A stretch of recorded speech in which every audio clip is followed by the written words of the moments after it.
Yes sir. तो a is equal to ये हो जाएगा। अब एक्स स्क्वायर डी एक्स का इंटीग्रेशन पता है तुम लोग को क्या होता है, x to the power 2 + 1 divide by 2 + 1 क्या यही होता है। और लिमिट लगा देंगे 0 to 6, ठीक है। ये हो गया एक्स क्यू बाई 3 0 to 6, ठीक है।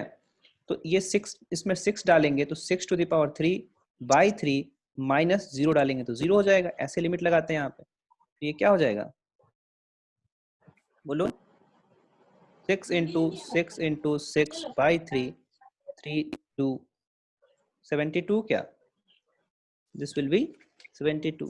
यस और नो बोलो, आसान था यस सर। इसलिए 72। चलो एक और क्वेश्चन करो जल्दी से, इसको नोट करो, इसका दूसरा क्वेश्चन करो।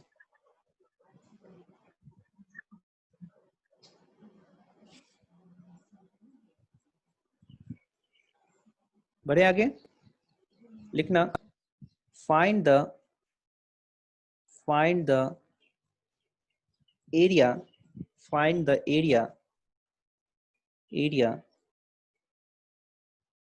bounded by the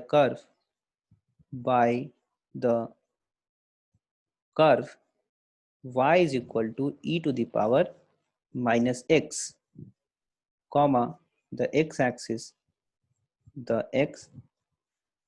and the y axis and the y axis। इसका मैं कर्व बना देता हूं। कर्व कुछ ऐसा होगा, e to the power minus x है, x इज इक्वल टू 0 रखेंगे तो क्या हो जाएगा, y इज इक्वल टू 1 हो जाएगा क्या, कुछ ऐसा होगा इसका कर्व। और इन्फिनिटी पे क्या हो जाएगा, 0 हो जाएगा। ये है e to the power minus x, y is equal to this is y, this is x।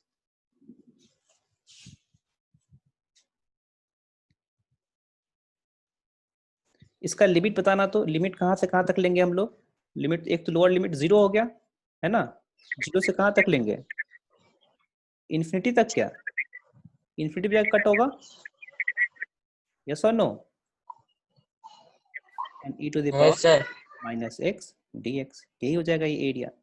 निकालो इसका integration, e to the power minus x का पता है तुम लोग को इंटीग्रेशन क्या होता है, ये e to the power x का तो e to the power x ही होता है यानी माइनस एक्स, और फिर माइनस साइन यहाँ x के आगे तो कोई यहाँ माइनस साइन लगाना पड़ेगा, ठीक है। ये इंटीग्रेशन सिर्फ याद रहना चाहिए तुम लोगों को, e to the power x का e to the power x होता है, ठीक है। जैसे e to the power ax है तो इसका इंटीग्रल क्या हो जाएगा, e to the power ax divided by a, x का कोएफिशिएंट। यहाँ पे क्या हो जाएगा, e to the minus x divided by minus 1, क्योंकि इसका कोएफिशिएंट माइनस 1 है इसलिए हमें माइनस लिख रहा हूँ, ठीक है। 0 टू इन्फिनिटी, अगर मैं इन्फिनिटी डालूंगा इस लिमिट में तो ये तो 0 हो जाएगा है ना। e to the power minus infinity है, e to the power minus infinity, इसका मतलब 1 upon e to the power infinity, ठीक है। This implies 1 upon tending towards infinity, that is 0। तो ये हो गया 0 माइनस और मैं 0 डालूंगा यहाँ पे, तो अगर e टू द किसी भी चीज का पावर 0 कर देंगे हम लोग तो क्या हो जाएगा, 1 हो जाएगा क्या, minus of minus 1, and this will give us 1, ठीक है। ये क्या हो जाएगा, 1 हो जाएगा, ठीक है क्या, यस सर। क्या हो जाएगा, इसका लिमिट 1 हो जाएगा, ठीक है। इसको नोट करो।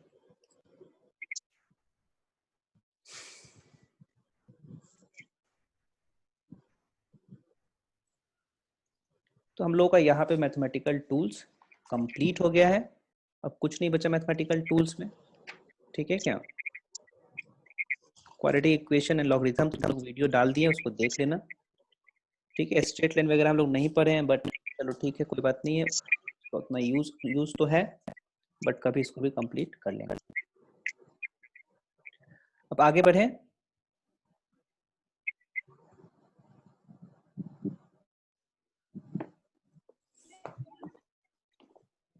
आगे बढ़े क्या, यस सर। चलो तो हम लोग अब पढ़ेंगे motion with constant acceleration, motion with constant, heading देना motion with constant acceleration.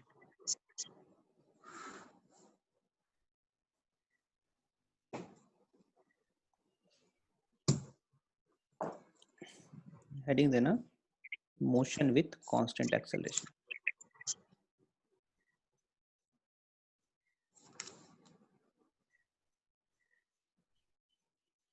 Constant acceleration. Motion with constant acceleration. तो acceleration हमारा क्या है? Constant है क्या? Yes or no? Yes, sir. तो acceleration constant है, ठीक है? तो dv by dt ये acceleration होता है क्या? Yes or no? d by dt Yes, sir. acceleration होता है, and this is acceleration a, and a is क्या है? ये constant. a is constant.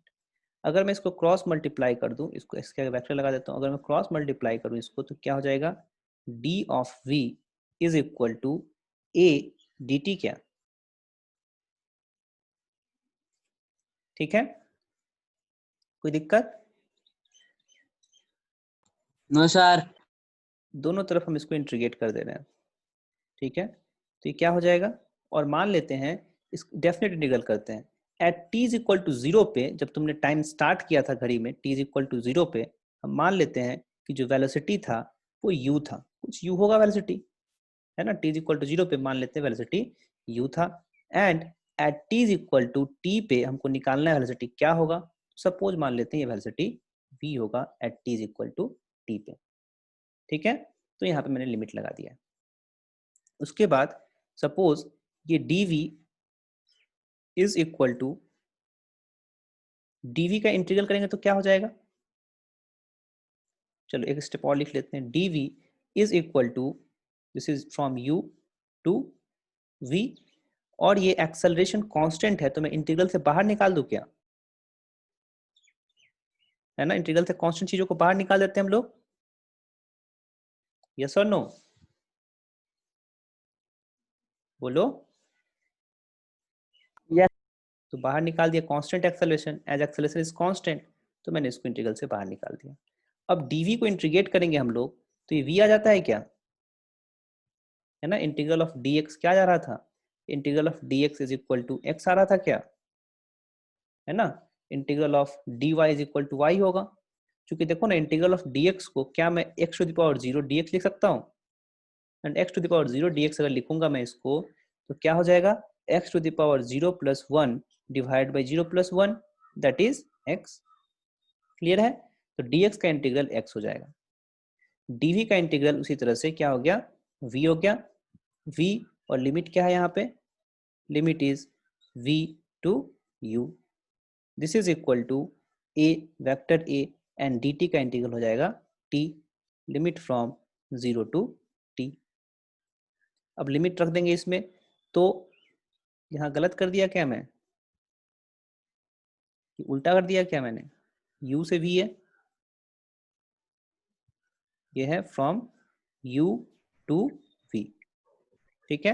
अब मैं लिमिट यहाँ रखूंगा तो v के जगह पे v रखूंगा, माइनस ये u के v के जगह पे फिर मैं u रख दूंगा, this is equal to a into, पहले मैं t के साथ पे t डालूंगा, फिर t की जगह पे 0 डालूंगा, that is 0। So this implies that v minus u, this is equal to at क्या? यस और no?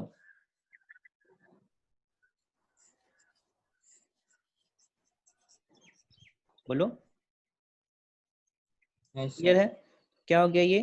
v is equal to u plus at हो गया क्या? यही फर्स्ट इक्वेशन ऑफ मोशन है फॉर कांस्टेंट एक्सेलरेशन। अगर एक्सेलरेशन कांस्टेंट हो तो हमारा Yes, sir.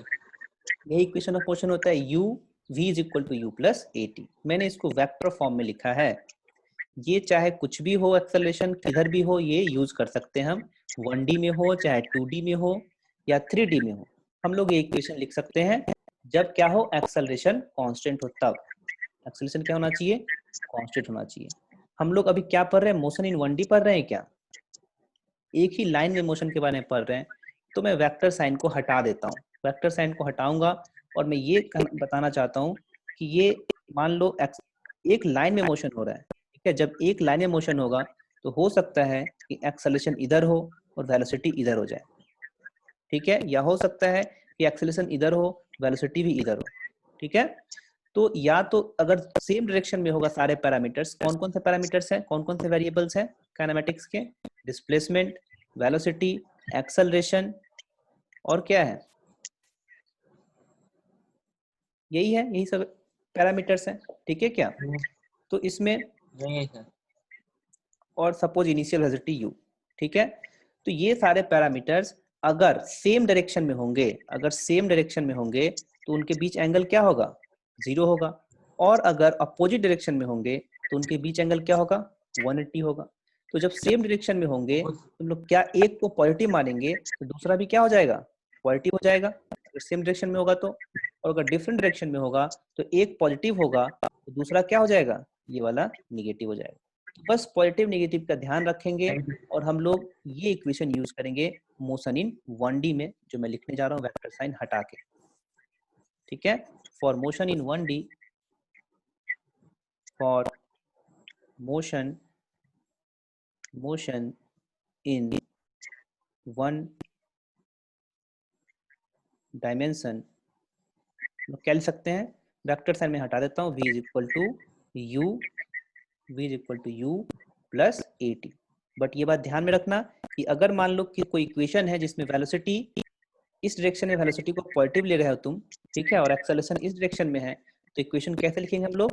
v is equal to u minus at लिखेंगे क्या, है ना? तब यहाँ पे माइनस साइन तुमको लगाना होगा। तो इस इक्वेशन को लिखने से प्लस और माइनस साइन का तुमको ध्यान में रखना होगा। अगर सारे पैरामीटर्स एक ही डायरेक्शन में हैं तो सारे पॉजिटिव होंगे। अगर मान लो v u के अपोजिट हो गया तो एक में प्लस साइन लगाओगे तो दूसरे में माइनस साइन लगाओगे। क्लियर है? तो हम लोग क्वेश्चंस करेंगे तो उसके थ्रू हम लोग को सारी चीज पता चल जाएगा कैसे कहाँ पे क्या करना है। तो ये हमारा इक्वेशन ऑफ मोशन 1D में पहला इक्वेशन ऑफ मोशन हो गया। क्लियर है? इसमें साइन वाइन का कुछ भी ध्यान नहीं रखना है, ये वेक्टर फॉर्म में है और ये 1D 2D 3D सब में लग सकता है अगर सिर्फ और सिर्फ वेक्टर साइन ऊपर लगा दे तो। क्लियर है? बट ये लगाना थोड़ा सा मुश्किल हो जाता है, टीडियस हो जाता है हमारे लिए, इसलिए हम लोग ये वाला फोन लगाते हैं और सब सारी चीजों को 1 डायमेंशन में कर देते हैं, ठीक है। एक लाइन के अलॉन्ग कर देते हैं। हम लोग मोशन इन 2D ही पढ़ेंगे तो देखेंगे सारे पैरामीटर्स को एक लाइन में लाइन करके फिर इक्वेशन यही लगाते हैं जो नीचे इक्वेशन है, ठीक है क्या? क्लियर है? कोई दिक्कत? Yes sir. आवाज रिपीट क्यों हो रहा है? तुम लोग वो करना तो, माइक को ऑफ करना तो। क्षितिज तुम बीच में चले गए थे क्या? क्षितिज आवाज जा रहा है? सत्यम आता है तो क्षितिज चला जाता है। चलो, तो u प्लस at हो गया ये। अच्छा, v क्या होता है तुम लोग को पता है? हम लोग के पास क्या आ गया? v is equal to u plus at। क्या, इसको नोट करो यहाँ तक, इसको यहाँ तक नोट करो तो जल्दी से।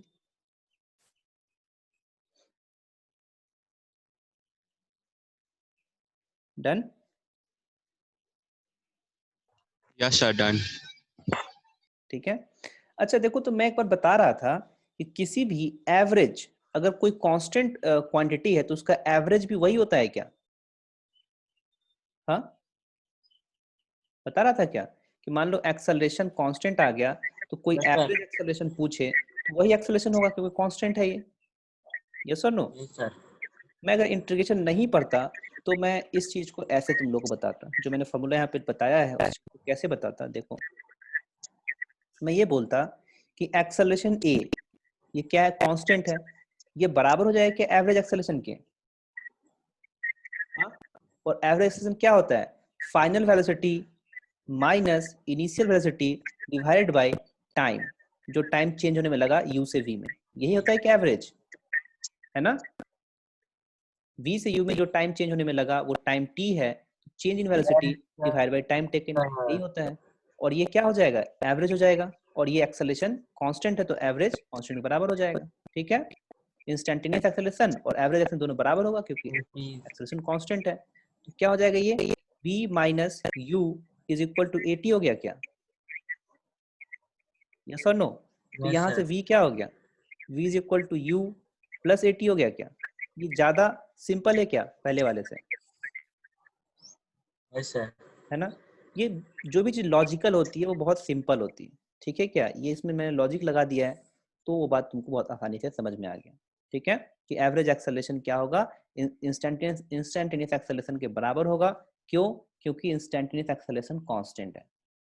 ठीक है, पर तुमसे ये कोई प्रूफ करने के लिए बोलेगा तो तुम ये स्टेटमेंट लिख दोगे तब ऐसा कर सकते हो, विदाउट स्टेटमेंट लिखे हुए हम ये नहीं कर सकते। ठीक है, इसमें कोई स्टेटमेंट तुम नहीं भी लिखोगे इस तरह के क्वेश्चन में तो फिर ऐसे कर लो तुम। ठीक है क्या, और ये हमेशा वैलिड होगा तुम्हारा, इन जनरल हर केस में वैलिड होगा, लेकिन ये वाला प्रूफ बस इसी के लिए वैलिड होगा जब एक्सेलरेशन कांस्टेंट है तब। ठीक है, चलो इसको भी कहीं कोने में लिख देना। ठीक है, जब एक्सेलरेशन कांस्टेंट है तो हम लोग कर सकते हैं एवरेज, कहीं कहीं यूज आ जाएगा हम लोगों को, एवरेज एक्सेलरेशन बराबर होगा इंस्टेंटेनियस एक्सेलरेशन के जब कांस्टेंट एक्सेलरेशन, कोई भी क्वांटिटी कांस्टेंट होगा तो उसका एवरेज भी वही कांस्टेंट होता है। क्लियर है? या ठीक है, और दूसरा बात ये ध्यान में तुमको रखना है हमेशा कि ये इक्वेशन तभी यूज करेंगे, ये इक्वेशन तभी यूज करेंगे जब सारे के सारे पैरामीटर्स एक ही लाइन में होंगे। ठीक है, एक ही लाइन में होंगे तभी ये इक्वेशन यूज करेंगे हम लोग। ठीक है, अगर एक लाइन में नहीं होंगे तो उनको एक लाइन में हम लोग बनाएंगे, उसके बाद फिर यूज करेंगे। ठीक है, मोशन इन 2D कुछ नहीं है, बस हम लोग मोशन को एक लाइन में बनाते हैं और यही इक्वेशन यूज करते हैं। मोशन इन 1D और मोशन, तुमको अगर मोशन इन 1D समझ में आ गया, मोशन इन 2D कुछ नहीं है, उसमें क्या करते हैं, मोशन को बस एक लाइन में बनाने का काम करते हैं। ठीक है, और हम लोग पहले से जानते हैं कि अगर एक लाइन में मोशन हो तो ये इक्वेशन यूज कर सकते हैं, और इसी इक्वेशन को यूज करेंगे हम लोग मोशन इन 2D में। ठीक है, और बस एक लाइन में सब चीजों को करेंगे। प्रोजेक्टाइल मोशन वगैरह बड़ा ही आसान हो जाएगा तुम्हारे लिए, स्विमर्स प्रॉब्लम जितने प्रॉब्लम से बहुत आसान हो जाएंगे। ठीक है, बस हमारा पर्पस होगा कि जो एक लाइन में नहीं है पैरामीटर्स, उन सारे पैरामीटर्स को एक लाइन में करें।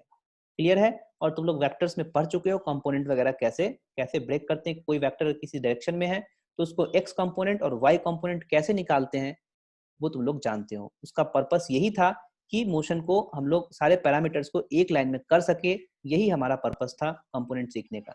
ठीक है, तो तुम्हारे लिए बहुत आसान हो जाएगा आगे। ठीक है, चलो आगे बढ़ते हैं। समझ में आ गया किस किस कंडीशन में ये रिजल्ट यूज करेंगे हम लोग?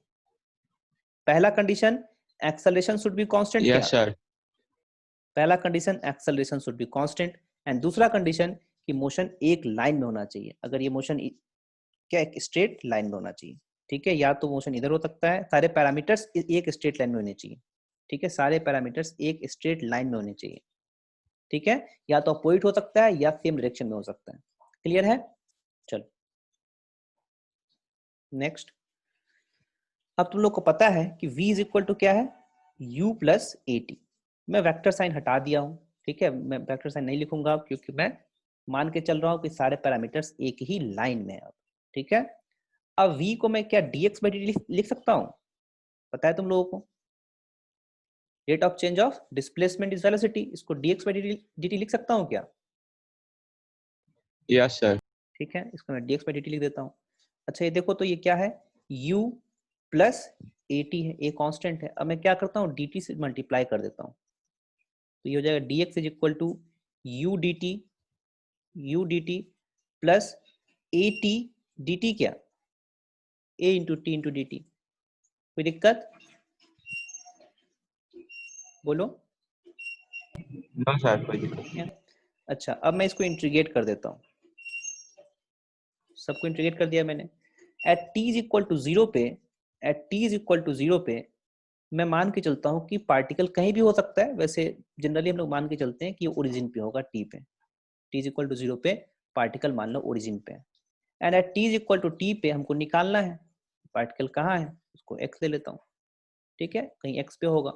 अब इसको इंटीग्रेट कर देंगे dx को, तो ये क्या आ जाएगा, x आ जाएगा हमारे पास, लिमिट ले लेंगे 0 to x, this is equal to u dt, u तो कांस्टेंट है, इनिशियल वेलोसिटी है, at t is equal to 0 पे वेलोसिटी था, इनिशियल वेलोसिटी था u, ठीक है, तो u हो गया हमारे पास initial velocity and this is constant, और ये इंटीग्रल बच गया dt, this is 0 to t and plus integral a constant है, ठीक है, a कांस्टेंट है, इंटीग्रल t dt बच गया and this is 0 to t। अच्छा, इंटीग्रल t dt क्या हो जाएगा बताओ तो। सबसे पहले यहाँ पे लिमिट रख देते हैं हम लोग, यहाँ पे लिमिट रखेंगे तो x जब पे x रखेंगे that is x and minus 0 करेंगे, दिस इज माइनस 0, ये लिमिट हो गया। अच्छा, dt का इंटीग्रल t होता है क्या, dt का इंटीग्रल क्या कर देंगे हम लोग, t कर देंगे 0 to t plus a and t dt का इंटीग्रल क्या हो जाएगा, t टू द पावर, ये 1 है तो स्क्वायर बाय 2 क्या, यस और नो, 0 to t, क्लियर है।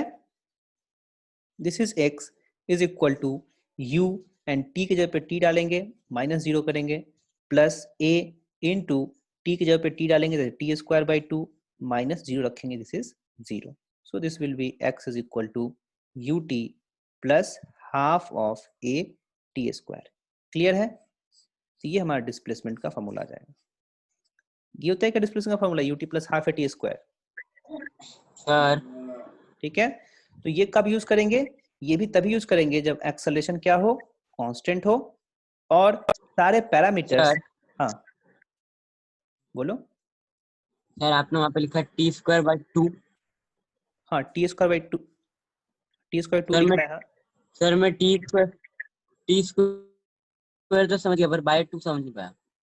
देखो ना, हम लोग इंटीग्रल टी डी टी करते हैं हम लोग, तो इसका पावर 1 है तो क्या करते हैं हम लोग इंटीग्रेट करते समय, t to the power 1 plus 1 divide by 1 plus 1 क्या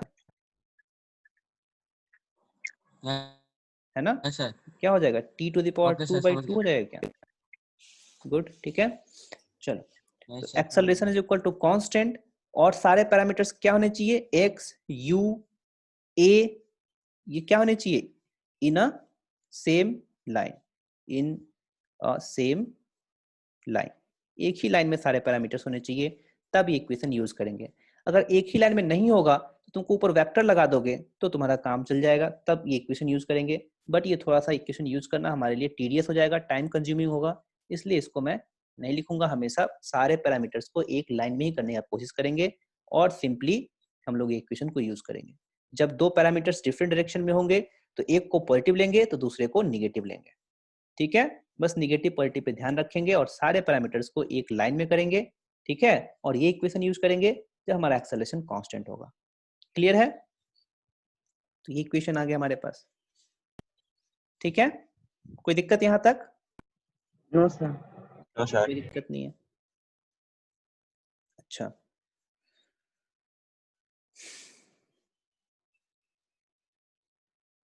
अच्छा ये देखो तो v को मैंने इंटीग्रेट किया है, यहाँ पे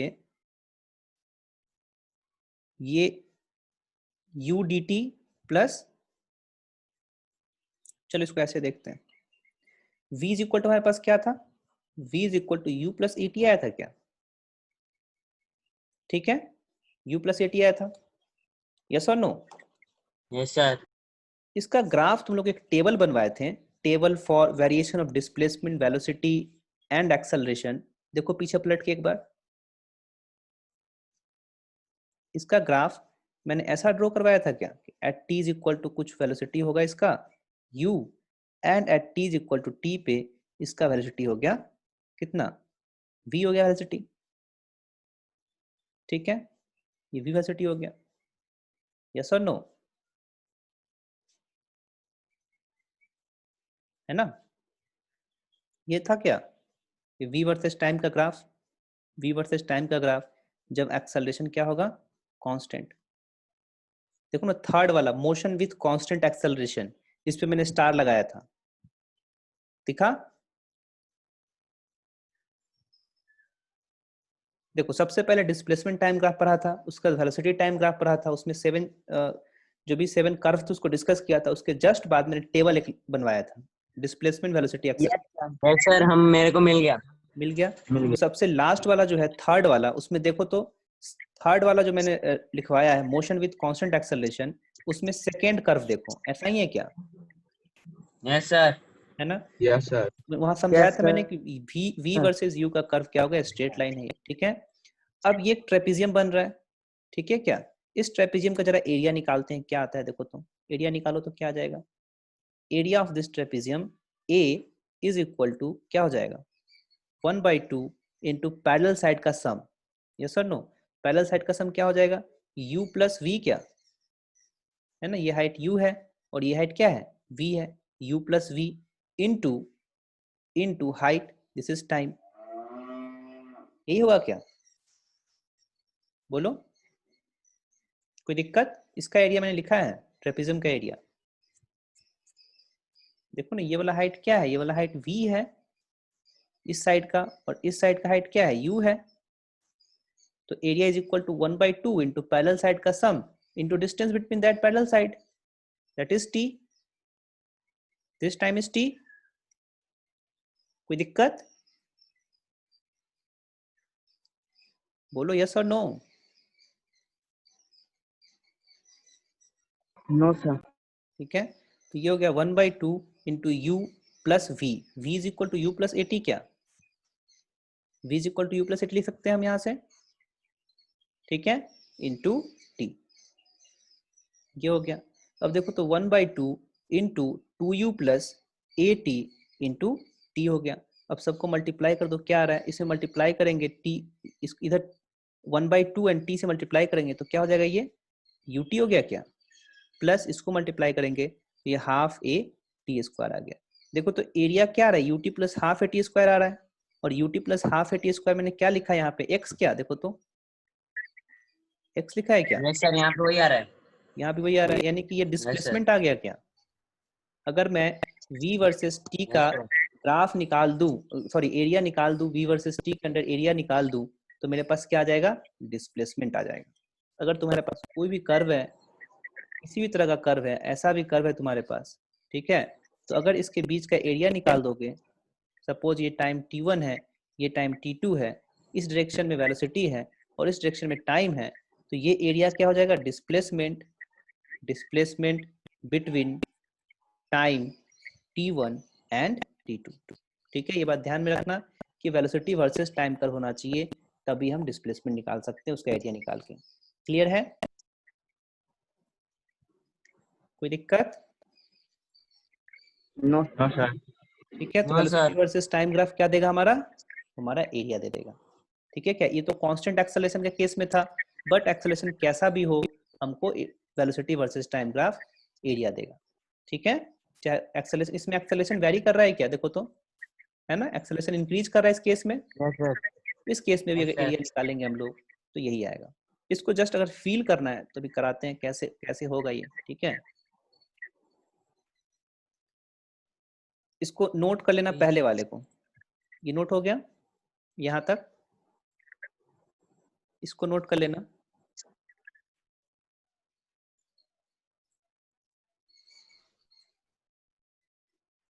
डन। Yes sir.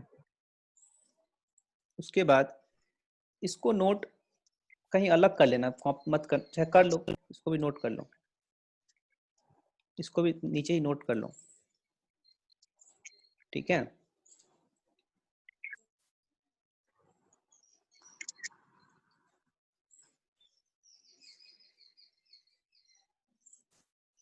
हो गया,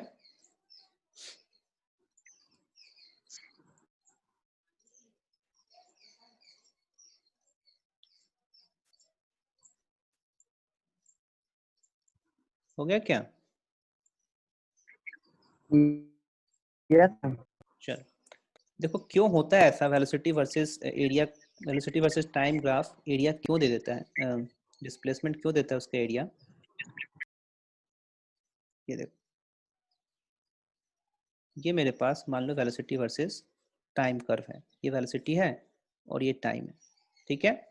मान लो मेरे पास अगर कांस्टेंट वेलोसिटी होता, मान लो अगर v is equal to constant होता, वेलोसिटी मैंने कांस्टेंट कर दिया और ये टाइम निकाल, ये टाइम है, तो मैं तुमसे बोलता 5 मीटर पर सेकेंड से कोई आदमी चल रहा है और वो 2 घंटे तक 5 मीटर पर सेकेंड से चल रहा है और वो 5 सेकेंड तक चला, तो कितना डिस्टेंस ट्रेवल किया वो, कितना डिस्प्लेसमेंट होगा उसका? 25 क्या, 25 मीटर क्या, यस और नो? यस सर 25 मीटर होगा, ठीक है। तो क्या ये 25, ये इसको मैं 5 कर दूं और ये time is equal to 5 second तक चला है, तो क्या यही एरिया 25 है? हाँ, यस और नो? ये कांस्टेंट है तब हुआ ऐसा, वेलोसिटी कांस्टेंट होगा तो सिंपली मल्टीप्लाई कर देंगे, क्या यही एरिया है वो? देखो तो 25 है ना। अगर कोई बोलता है कि नहीं ये 6 सेकेंड तक चला है, 6 सेकेंड तक चला है, तो बताओ कितना होगा? तो क्या करोगे तुम, 5 इंटू 6 कर दोगे क्या? इस रेक्टेंगल का एरिया आ जाएगा क्या? बात समझ में आया? ये रेक्टेंगल का एरिया है। तो अब यहाँ पे ये तो कांस्टेंट था, अब मैं इसको वेरी करा रहा हूँ, तो मैं क्या करता हूँ कि ये वाला टाइम पे, ये t1 टाइम पे कुछ वेलोसिटी क्या होगा, मान लो v1 होगा कुछ वेलोसिटी, चलो u मान लेता हूँ इसको, ये u वेलोसिटी होगा। अब t2 टाइम पे कुछ होगा वेलोसिटी, मान लो v होगा इसका वेलोसिटी t2 टाइम पे। तो मैं जस्ट जरा सा आगे जाऊंगा, बहुत ही कम डिस्टेंस आगे जाऊंगा, मैं इतना ज्यादा दिखा दे रहा हूं तुमको, बट ये टाइम क्या है, ये टाइम dt है। तो मैं मान सकता हूँ क्या कि u वेलोसिटी से ही चल रहा होगा ये, यस और नो? u से ही चल रहा होगा ये। dt टाइम में कितना चेंज यस सर करेगा वो, चेंज करेगा ही नहीं। तो मान सकता हूं नहीं मैं, सर जरा सा कर जरा सा चेंज करेगा तो इसको रेक्टेंगल मान सकता हूँ क्या, dt विड्थ का और हाँ u सर हाइट का रेक्टेंगल मान सकता हूँ। तो ये जो एरिया होगा वो u इंटू dt जो एरिया होगा, ये dt टाइम में जो डिस्टेंस ट्रेवल करेगा वो होगा u इंटू dt, यस और नो? यस सर है ना। अगर मैं इसको इंटीग्रेट कर दूं, ठीक है, इसको मैं इंटीग्रेट कर दूं, अगर ये टाइम t1 पे है, टाइम t पे मान लो v है यहाँ पे, ठीक है, तो टाइम t पे मैं लिख रहा हूँ इसको, 0 से t इंटीग्रेट करूंगा मैं, सॉरी t1 से t2 करूंगा, तो कहाँ से कहाँ तक एरिया आ जाएगा? ये यही इंटीग्रेशन क्या होता है, मान लो वेलोसिटी ये है तो v इंटू डी टी, यही एरिया होगा क्या, ये एरिया डिस्प्लेसमेंट आ जाए, ये जो टोटल एरिया होगा ये डिस्प्लेसमेंट आ जाएगा क्या, है ना। ये इंटीग्रल क्या देता है, एरिया देता है, अभी बताया था, यस और नो? ये v वर्सेस टाइम का कर्व है ना, vt कर्व है ये, तो v वर्सेस t के अंडर एरिया जो होगा v dt, ये क्या आ जाएगा हमारा, डिस्प्लेसमेंट आ जाएगा टोटल एरिया। बात समझ में आया, नहीं आया? यस सर समझ आ गया चलो इसको थोड़ा सा और रिच वे में करते हैं, थोड़ा सा मे भी मैंने कंफ्यूज कर दिया होगा तुम लोगों को। मान लो कि यहाँ पे t1 टाइम पे u वेलोसिटी था यहाँ पे, ठीक है, और मैंने कोई रैंडम टाइम चूज कर लिया t, जहाँ पे वेलोसिटी हो गया इसका v, ठीक है, और t2 टाइम पे हमको यहाँ से यहाँ तक डिस्प्लेसमेंट निकालना था। तो मैं क्या किया कि t टाइम से जरा सा टाइम आगे चला, t टाइम से जरा सा टाइम आगे चला, तो वेलोसिटी चेंज किया नहीं होगा, वेलोसिटी सेम रह गया होगा, ठीक है। तो मैं dt टाइम में कितना ये डिस्टेंस ट्रेवल किया वो मैंने कैलकुलेट कर लिया dt टाइम में। तो dt टाइम में कितना डिस्प्लेसमेंट होगा इसका, v इंटू डी टी, क्या वेलोसिटी चेंज करेगा ही नहीं इस टाइम में, यस और नो? अब हमको चाहिए कि पूरे में कितना, यहां से यहां तक कितना डिस्टेंस ट्रेवल किया, यानी कितना एरिया होगा इसका। तो इंटीग्रल t1 टू t2 कर दूंगा क्या मैं, इंटीग्रल t1 टू t2 कर दूंगा। तो ये जो इंटीग्रल है वो क्या देता है, ये एरिया देता है ये वाला, यस और नो? इसलिए मैं बोलता हूँ कि v वर्सेस t कर्व का जब तुम एरिया निकाल दोगे तो क्या आ जाएगा, वहां से वहां के बीच का डिस्प्लेसमेंट आ जाएगा, ठीक है। तो इस बात को नोट करके लिख लेना, नोट करके लिख लेना। अगर मेरे पास कोई कर्व है इस तरह का, इस तरह का कोई कर्व है,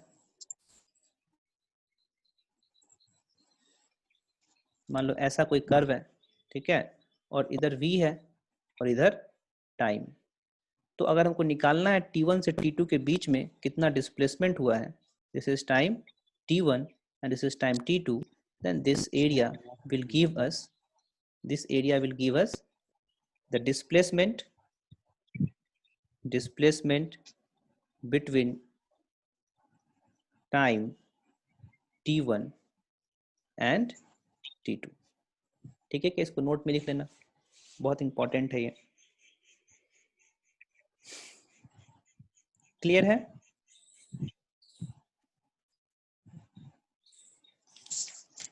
यस सर।